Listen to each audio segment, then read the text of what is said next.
पर है संग तुम्हारे। अन्नदाता लहू किसानों का बन के पसीना सींचता है धरती का सीना। मेहनत का तेरी हक दिलवाने, नई तकनीक नई खोज बताने।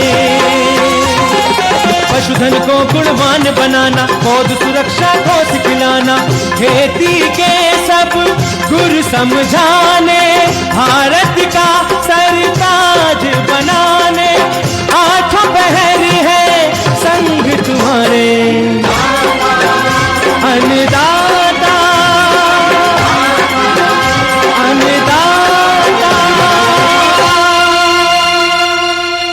नमस्कार, मैं राधा ठाकुर आप सभी दर्शकों का अन्नदाता के इस कार्यक्रम में स्वागत करती हूं। हमारे देश का किसान जन का पोषक है, वे श्रम का देवता है, अन्नदाता है, उसमें ही भारत की आत्मा निवास करती है। ऐसे ही किसान भाइयों की प्रगति के लिए हम खेतीबाड़ी से जुड़ी बहुत सी नई लाभकारी जानकारियां हर रोज सुबह लेकर आते हैं। तो चलिए कार्यक्रम शुरू करने से पहले देखते हैं क्या है आज के अन्नदाता में। ट्यूबवेल और कुओं को रिचार्ज करने का तरीका। किसान पॉली हाउस में खीरा की खेती करके कमा रहे हैं लाखों की आय।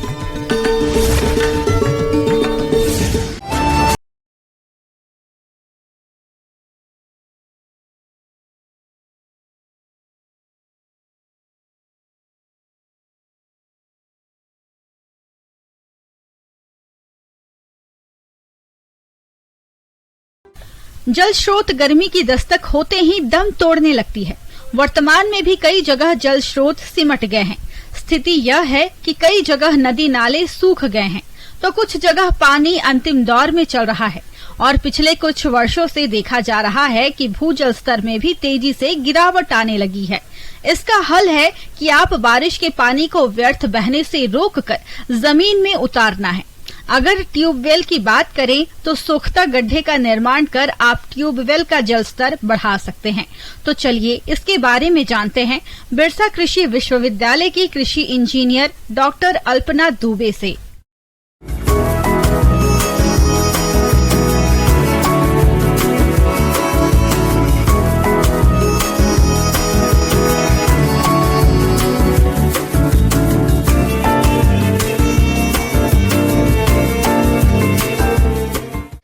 नमस्कार किसान भाइयों, आज हम जिस विषय पर बात करने वाले हैं वो आपकी खेतीबाड़ी में बहुत ही उपयोग होने वाला है, क्योंकि ये जो समय चल रहा है जून और जुलाई का, वो ये जो समय है, ये इस समय अधिकतर किसान भाई होंगे उनके ट्यूबवेल पानी देना कम कर चुके होंगे या फिर दे भी रहे होंगे तो उनकी क्वांटिटी बहुत कम होगी। उसका रीज़न है कि जो भी भूमिगत जल है उनका धीरे धीरे करके जल स्तर जो है वो बहुत नीचे जाता जा रहा है। भूमिगत जल स्तर के कम होने की वजह से उसमें पीएच की वैल्यू बहुत बढ़ती है, टीडीएस बढ़ता है, जो डायरेक्टली इफेक्ट करता है हमारे सीड के जर्मिनेशन में। और उसके कंजर्वेशन के लिए, मतलब उसको बचाने के लिए हम अपने स्तर से भी बहुत कुछ कर सकते हैं। पानी सबके लिए जरूरी है। पानी नहीं तो कोई प्राणी नहीं। पानी प्रकृति की एक अनमोल देन है जो सभी प्राणियों को जीवन देता है। इसका सबसे बड़ा संग्रह भूमि है और यह संग्रह वर्षा से भूमि में पहुंचता है। लेकिन आज मनुष्य के कुप्रबंधनों के चलते वर्षा का पानी बहकर नदी नालों से होते हुए समुद्र में चला जाता है और आजकल वर्षा भी कभी बहुत ज्यादा तो कभी बहुत कम हो रही है। ऐसे में इस पानी को नहीं सहेजेंगे तो भूमि का जलस्तर बहुत नीचे चला जाएगा और सिंचाई या पीने के पानी की भारी किल्लत हो जाएगी। इसलिए जितना पानी भूमि से निकालिए उससे भी अधिक संचय करने की जरूरत है। वर्षा जल संचयन के बहुत से तरीके हैं, जिसमें से आज कुएं और नलकूपों के रिचार्ज की बात करेंगे। तो सबसे पहले हम बात करते हैं कि ट्यूबवेल को कैसे रिचार्ज करना है। तो हम एक बिल्कुल सिंपल जो सरल तरीका है उस पर चर्चा करेंगे। आपका जो भी ट्यूबवेल है उसके आसपास आप 3x3 या 3x3 फीट का लंबा और चौड़ा एक गड्ढा बनाएंगे और 1 मीटर गहराई रखेंगे उसकी। ये बनाने के बाद ये ध्यान रहेगा कि गड्ढा 1 मीटर या 1.5 मीटर से ज़्यादा गहरा ना हो। इसकी लंबाई चौड़ाई आप कम ज़्यादा कर सकते हैं, 3 मीटर से ऊपर कर सकते हैं, नीचे कर सकते हैं, लेकिन गहराई 1 मीटर 1.5 मीटर तक ही होगी। जब आप एक गड्ढा करेंगे आपको आपकी केसिन जो ट्यूबवेल में आपने ऊपर केसिन लगाई है वो आपको दिखेगा। आपको उसके बाद उस केसिन में छेद करना है। छेद जो होगा लंबाई में भी हो सकता है और गोलाई में भी छेद होते हैं, लेकिन आप कोशिश करिए उसको लंबाई में अलग अलग जगह पर थोड़ा थोड़ा छेद करिए। ये आपको किसी भी मशीन के थ्रू या किसी भी औजार के थ्रू कर सकते हैं। 1 mm या 2 mm का ही छेद इसमें रखना है।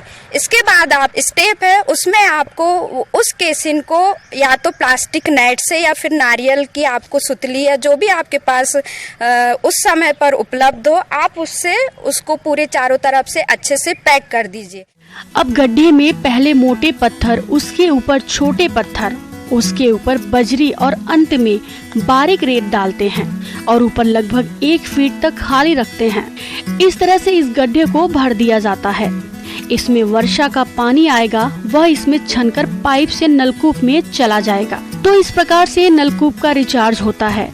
यह तकनीक किसान ही नहीं शहरों में भी अपनाया जाता है। इससे भूमि का जलस्तर बढ़ता है। जानकारी के लिए बता दें कि इस तकनीक में भी 5 से 7 हजार रुपए तक का खर्च आता है। एक ट्यूबवेल को 2 से 3 किसान भाई यूज कर रहे हैं, तो आप कोशिश करिए कि तीनों चारों खेत का पानी मेड़ की सहायता से आप उस गड्ढे में लेकर आएं और उसको भूमिगत जल में मिलाएं।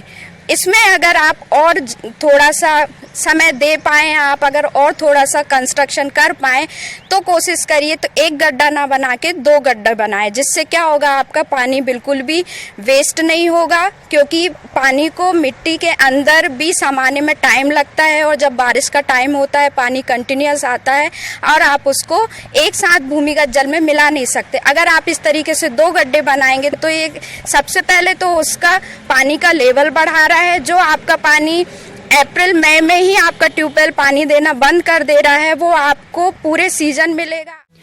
आइए कुओं के रिचार्ज की तकनीक जानते हैं।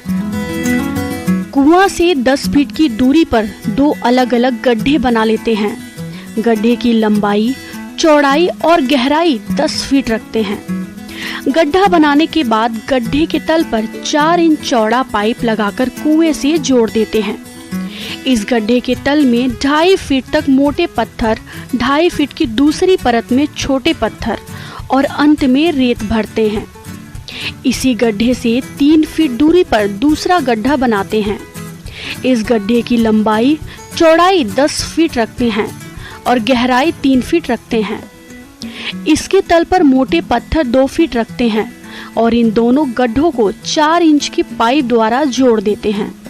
वर्षा का पानी पहले 3 फीट गहराई वाले गड्ढे में जाता है और इस पानी के साथ जो भी कचरा या गंदगी बहकर आती है इसी गड्ढे में रह जाता है और फिल्टर होने के बाद 10 फीट गहरा वाले गड्ढे में जाता है। इस गड्ढे से पानी अच्छी तरह से फिल्टर होकर कुएं में चला जाता है। बता दें कि इस स्ट्रक्चर को तैयार करने में 5 से 7 हजार रुपए का खर्च आता है। किसान भाई, अगर आपके पास ट्यूबवेल और कुआं दोनों ही उपलब्ध नहीं है, लेकिन अगर आपके पास इतनी ज़मीन उपलब्ध है कि आप उस पर खेती भी नहीं कर रहे हैं, तो उसमें भी आप छोटा सा पॉन्ड बना के या छोटा सा गड्ढा बना के, जो हम वाटर हार्वेस्टिंग पॉन्ड बनाते हैं उसी तरीके से आप बना सकते हैं। अगर आप इस तरीका का पॉन्ड बनाते हैं और टैंक बनाते हैं, उसमें भी अगर आप प्लास्टिक लाइनिंग नहीं दे रहे हैं तो उसको पर्कुलेशन टैंक बोला जाता है। आप पर्कुलेशन टैंक बनाकर भी अपने भूमिगत जल का स्तर बढ़ा सकते हैं।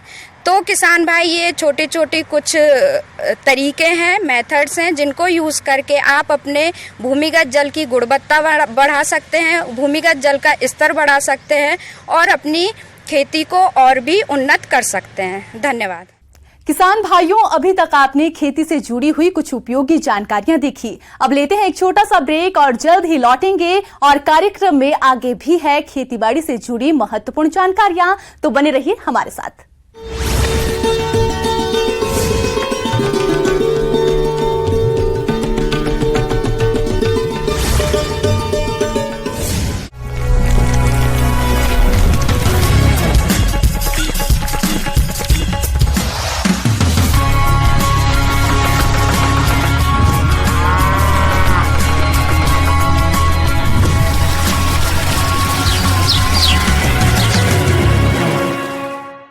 ब्रेक के बाद आप सभी दर्शकों का अन्नदाता में स्वागत है। तो चलिए अब रुख करते हैं अगली कड़ी की ओर।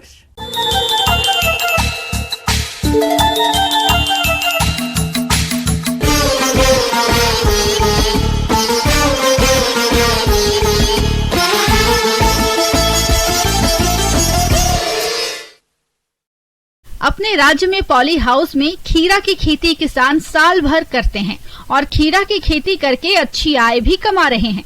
आज हम आपको गांव बलेखड़ जिला जयपुर के प्रगतिशील किसान शंकर लाल यादव से मिलवा रहे हैं, जो पॉली हाउस में खीरा की खेती करके लाखों की आय कमा रहे हैं।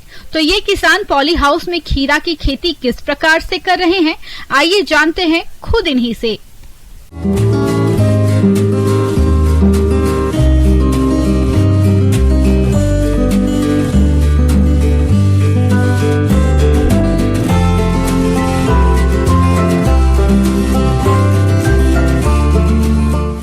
मैंने 15-16 में बार की खेती को देखते हुए संरक्षित खेती के लिए 4000 वर्ग मीटर का पॉली हाउस लगाया था।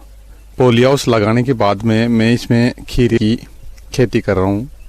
बाहर की बजाय अंदर की जो खेती है वो बहुत ही सेफ और सुरक्षित है। बाहर जैसे अपने खेती कर रहे हैं तो उसमें लगभग अपने 100 लीटर पानी लग रहा है, तो अंदर जब खेती कर रहे हैं सुरक्षित खेती तो उसमें अपने 40 से 50 लीटर पानी का एक्सपेंस हो रहा है। बाहर और अंदर जो खेती करते हैं उसमें 50% का अंतर है। ये किसान कई सालों से पॉली हाउस में खीरा की खेती कर रहे हैं और खीरा की खेती उन्नत तकनीक से करके अच्छा उत्पादन ले रहे हैं, जिससे इन्हें खीरे की फसल से अच्छी आय मिल रही है। पॉली हाउस में खीरा की खेती करने से तापमान नियंत्रण में रहता है। अभी मैं ये खीरे कर रहा हूँ, ये खीरे की खेती है जो लगभग ये 4 महीने की फसल होती है। अभी मैं जो खेती कर रहा हूँ, सबसे पहले जिसमें गोबर का खाद डाला लगभग 25 से 30 ट्रॉली 4000 वर्ग मीटर के पॉली हाउस में। उसकी ट्रैक्टर से हमने जुताई कर दी, गुड़ाई कर दी उसकी। उसके बाद में ये ट्रैक्टर से हमने बेड डाल दी ये पॉली हाउस में, यहाँ से वहाँ तक प्रत्येक जो 8 मीटर का जो डिस्टेंस है गाढ़ा है उसमें ये 5 बेड डाली हुई। बेड डालने के बाद में हमने ये ड्रिप लाइन डलवा दी, जो प्रत्येक बेड पे 2 ड्रिप लाइन है। उसके बाद में हमने ये सीड सोइंग कर दिया। सीड सोइंग की एक सीड से दूसरे सीड की जो दूरी होती है वो 24 इंच की दूरी है, यानी 2 फीट की। 2 फीट पे हमने सीड सोइंग कर दी। सीड सोइंग करने के बाद में सबसे पहले इसमें फंगीसाइड की ड्रेचिंग होती है कि जैसे इसके 4 या 5 पत्ते हो जाते हैं उस समय आप जो भी फंगीसाइड अपने पास उपलब्ध है उसकी ड्रेचिंग कर देते हैं, जिससे इसमें फंगस नहीं आए। जब पेड़ लगभग इतना आ जाता है, क्लिप लगा के इसकी बंधाई करते हैं और उसके बाद में इसके धागे के साथ में इसको लपेटते हुए ऊपर लेते हैं। यहाँ फ्रूटिंग चलती रहती है, फ्रूटिंग को अपने तोड़ते रहते हैं। खीरा यहाँ प्रत्येक नोड पे खीरा आता है, ये प्रत्येक नोड पे ये बंधाई होती जाती है, खीरा फ्रूटिंग होती जाती है और ये बनते हुए यहाँ चला जाता है। यहाँ से फिर वापस एक तार से दूसरे डाल पे खीरे को डाल के और यही खीरा यहाँ तक नीचे तक आ जाता है। खीरा लगने के 25 या 30 दिन तक सबसे ज्यादा इसमें जो आवश्यकता पड़ रही है मेरे को, वो फंगीसाइड की आवश्यकता पड़ रही है। फंगस के नॉर्मली स्प्रे होते हैं, 30 दिन के लगभग हो जाता है। उसके बाद में हम इसमें ड्रिप के द्वारा हम शेड्यूल बनाते हैं 7 दिन का। फर्स्ट डे का जैसे शेड्यूल बन गया उसमें हम कैल्शियम लेते हैं, 1345 लेते हैं और बोरोन लेते हैं, तीनों लेते हैं। एक दिन ये शेड्यूल चलता है। सेकेंड डे जो शेड्यूल चलता है उसमें 0050 लेते हैं, 5234 लेते हैं, मैग्नीशियम सल्फेट लेते हैं। थर्ड डे फिर वही कैल्शियम का शेड्यूल हो जाता है। फोर्थ डे 0050 वाला शेड्यूल हो जाता है। हफ्ते में 4 बार NPK चलाते हैं। एक बार इसकी जो जड़ ग्रोथ के लिए, क्योंकि इसका जो प्रोडक्शन होता है तो ज्यादा होता है, तो जड़ ग्रोथ के लिए ह्यूमिक जो एसिड होती है, कोई भी कंपनी की हो, किसी भी कंपनी की ले सकते हैं, वो चलाते हैं, जिसकी इसकी प्रॉपर जड़ ग्रोथ एनी टाइम चलती रहे। हफ्ते में एक बार इसमें हम सादा पानी चलाते हैं। प्रत्येक सप्ताह में 2 बार इसमें हम फंगीसाइड लेते हैं। फंगीसाइड जो भी अवेलेबल हो मार्केट में, किसी भी कंपनी के हो, वो 2 बार उसको फंगीसाइड लेते हैं। हफ्ते में एक बार इंसेक्टिसाइड लेते हैं।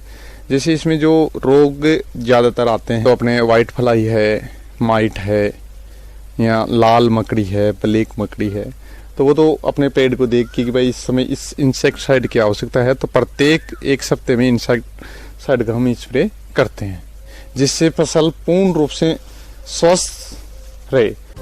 किसान भाइयों, पॉली हाउस में खीरा की फसल से गर्मी के मौसम में लगभग 40 से 45 टन खीरे का उत्पादन मिलता है और सर्दी के मौसम में 55 से 60 टन खीरे का उत्पादन मिलता है। खीरे के फलों की तुड़ाई करके ये किसान काने और टेढ़े मेढ़े फलों को छांटकर अलग कर देते हैं और अच्छे फलों को मंडी में ले जाकर बेचते हैं, जिससे इनको खीरे का अच्छा मंडी भाव मिल जाता है। शुरुआत खेती करते हैं खीरा लगाने के लिए। लगभग प्रत्येक फसल में जो मेरे खर्चा आ रहा है पूरा प्रोडक्शन लेने के लिए और खेत तैयार करने के लिए, सबसे पहले अपने खाद डालते हैं। तो प्रत्येक फसल में लगभग 30,000 रुपये का लगभग खाद का खर्चा आता है। खेत की जुताई है उसका लगभग 20,000 रुपये खर्चा आता है। जो खीरे का सीड होता है तो लगभग 50,000 रुपये खीरे का सीड आता है। 50,000 रुपये इसमें NPK का खर्चा आता है। 50,000 के लगभग इसमें इंसेक्टिसाइड और फंगिसाइड्स आ जाते हैं। सेल जो अपने करते हैं, सेल पे 25% इसका लेबर एक्सपेंस होता है। जैसे अपने मान के चल लेते हैं कि 20 रुपये किलो खीरा है, 40 टन अपने प्रोडक्शन कर रहे हैं, तो 8 लाख रुपए का खीरा हो गया। 8 लाख रुपए में से 2 लाख रुपए इस पे लेबर एक्सपेंस हो जाता है, 2 लाख रुपए इसके खाद है, दवाइयाँ हैं, उस पे एक्सचेंज हो जाता है। तो 50% किसान की इसमें शुद्ध बचत होती है। यदि मार्केट अप है, जैसे मार्केट 30 रुपए किलो हो गया, तो 40 टन खीरा ही 12 लाख रुपए का हो जाएगा। तो किसान की जो शुद्ध आय होती है उसके अनुसार ग्रोथ हो जाती है। यदि मार्केट डाउन रहेगा तो किसान की आय कम हो जाएगी। अब मैं 2015-16 से इसमें खीरा ले रहा हूँ, तो अब तक मेरे प्रत्येक फसल में लगभग शुद्ध जो बचत होती है 4 से 5 लाख रुपए का एवरेज आ रहा है। एक साल में मैं 2 फसल लगाता हूँ, 2 फसल ले रहे हैं, दोनों फसलों में हम लगभग शुद्ध जो बचत है वो 8 से 9 लाख रुपए ले रहे हैं। यही फसल इतनी एरिया में यदि बाहर अपने करें, प्रोडक्शन और जो शुद्ध आय है वो इससे 4 गुना कम होती है बाहर की तरफ। बाहर यदि यही खीरा हम कर रहे हैं तो वो लगभग 1 लाख रुपए के लगभग रुपए दे रहा है। यही खीरा जैसे 4,000 वर्ग मीटर में यहाँ कर रहे हैं तो हमारे को शुद्ध बचत 4 लाख रुपए के लगभग हमारे को शुद्ध मुनाफा दे रहा है। इसके अलावा यदि खीरे का भाव बढ़ जाता है तो इनका मुनाफा और बढ़ जाता है। इस प्रकार ये किसान पॉली हाउस में खीरा की सफल खेती करके अच्छी आय कमा रहे हैं। किसान भाइयों, इस किसान की तरह आप भी पॉली हाउस में खीरा की खेती करके अच्छा मुनाफा कमा सकते हैं। किसान भाइयों को ये निवेदन करूंगा कि सभी किसान भाई जो संरक्षित खेती है उस पे आए, जिससे पानी की बचत हो सके और उनकी जो शुद्ध आय है वो ग्रोथ हो सके, तो जो अपना भविष्य है वो बहुत उज्जवल हो सके। आगे और भी है खेतीबाड़ी से जुड़ी बहुत सी रोचक जानकारियां, पर यहां रुकेंगे एक छोटे से ब्रेक के लिए और जल्द ही हाजिर होते हैं।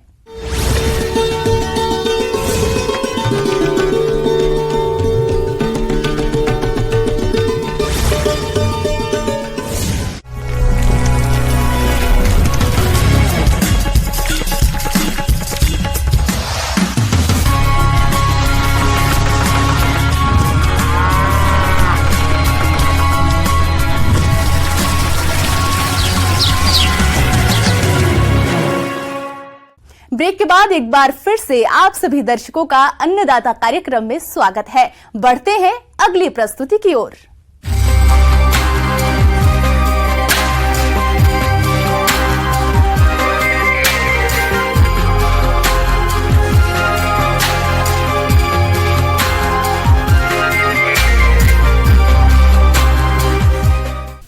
अक्सर किसान अपने खेतों में एक ही प्रकार की फसल लेते हैं, जिससे धीरे धीरे खेत की उत्पादन क्षमता घटने लगती है। वहीं दूसरी ओर फसलों में कीट और रोग व्याधियों का प्रकोप बढ़ने लगता है। ऐसे में अगर किसान सही फसल चक्र को अपनाए तो फसलों की पैदावार बढ़ा सकते हैं। साथ ही इसकी मिट्टी की भौतिक दशा में भी सुधार होता है। तो चलिए जानते हैं बिहार कृषि विश्वविद्यालय सबौर जिला भागलपुर के कृषि वैज्ञानिक डॉक्टर महेश कुमार से।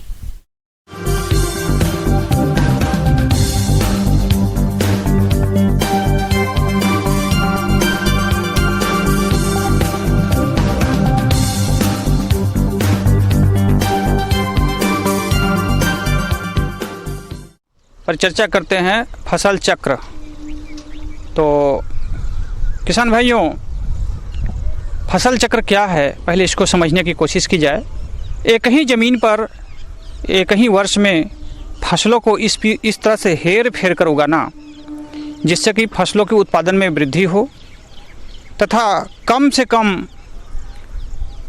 मृदा रिसोर्स का हानि हो, हम उसको फसल चक्र कह लेते हैं।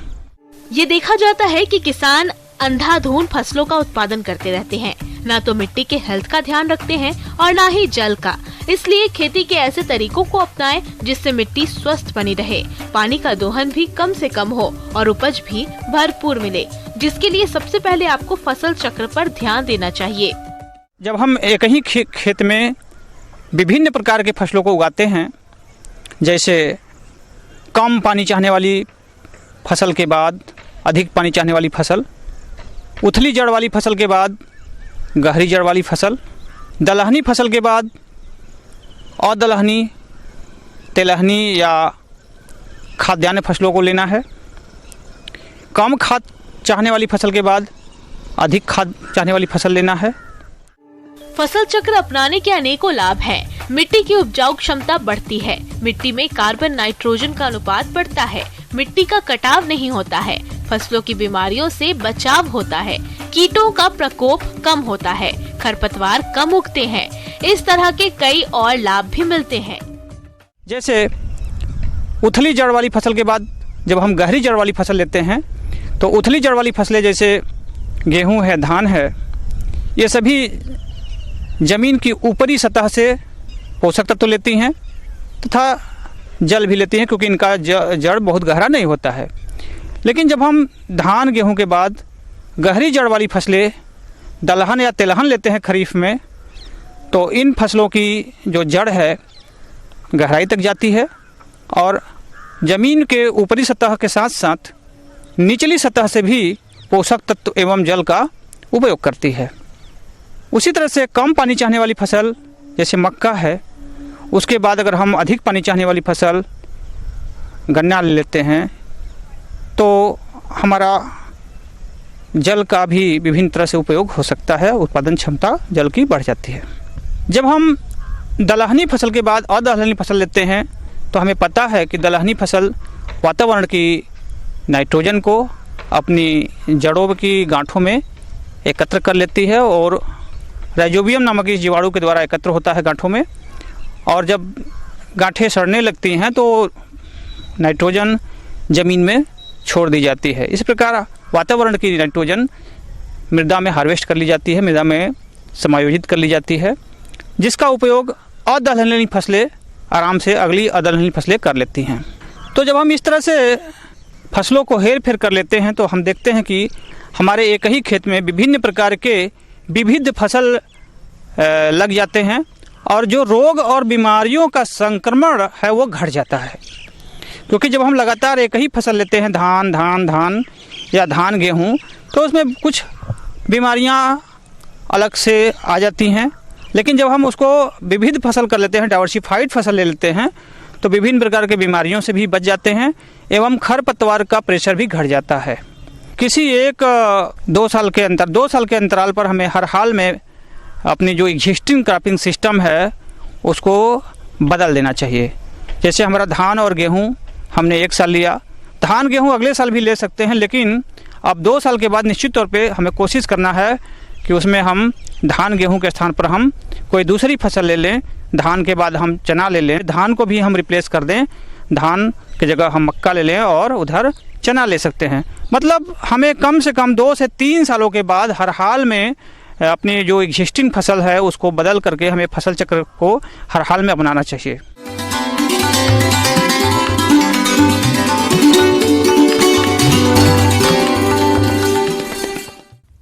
अन्नदाता हेल्पलाइन निःशुल्क फोन संपर्क सेवा के माध्यम से आपके द्वारा पूछे गए प्रश्नों में से एक या दो महत्वपूर्ण प्रश्नों को हम अपने कार्यक्रम में शामिल करते हैं। इसी के तहत आज किसान का सवाल और उसका जवाब इस प्रकार से है।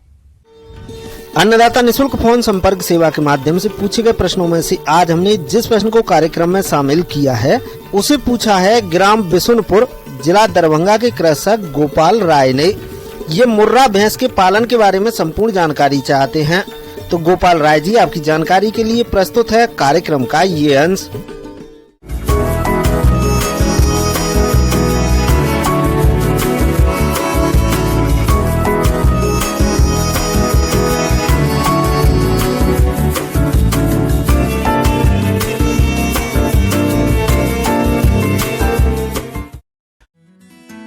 भारत में भैंस पालन एक फायदेमंद व्यवसाय है। यह व्यवसाय न केवल भारत में दुग्ध आपूर्ति करता है बल्कि इसमें रोजगार की भी अपार संभावनाएं हैं।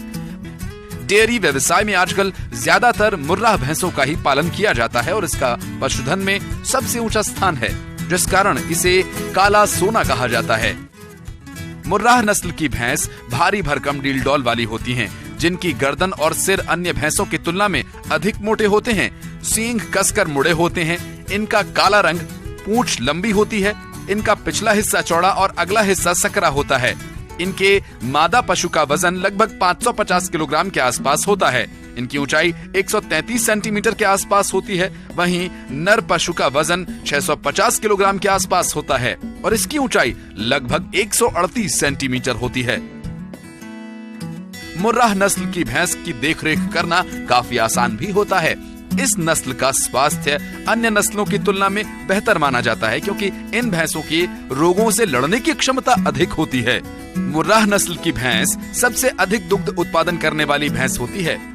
अपनी कई खूबियों और किसानों के लिए आर्थिक रूप से फायदेमंद होने की वजह से ये भैंस आजकल डेयरी किसानों की पहली पसंद बनी हुई है। किसान भाइयों, अन्नदाता आपकी सेवा के लिए संकल्परत है। कृषि संबंधित समस्या और सुझावों के लिए आप हमें इस पते पर संपर्क कर सकते हैं। प्रोड्यूसर अन्नदाता, news 18 Bihar Jharkhand, Ramoji film city Hyderabad 501512। साथ ही आप हमें ईमेल भी कर सकते हैं। हमारा ईमेल है p18annadatabihar@nw18.com। इसके अलावा आप हमें निःशुल्क हेल्पलाइन नंबर 180088922163 पर सोमवार से शनिवार सुबह 10 से शाम 4 बजे के बीच संपर्क कर सकते हैं। किसान भाइयों, अब समय हो रहा है आपसे विदा लेने का, तो हमारी अन्नदाता टीम को दीजिए इजाजत। कल फिर आपसे मुलाकात होगी कृषि संबंधित कुछ और महत्वपूर्ण जानकारियों के साथ। नमस्कार।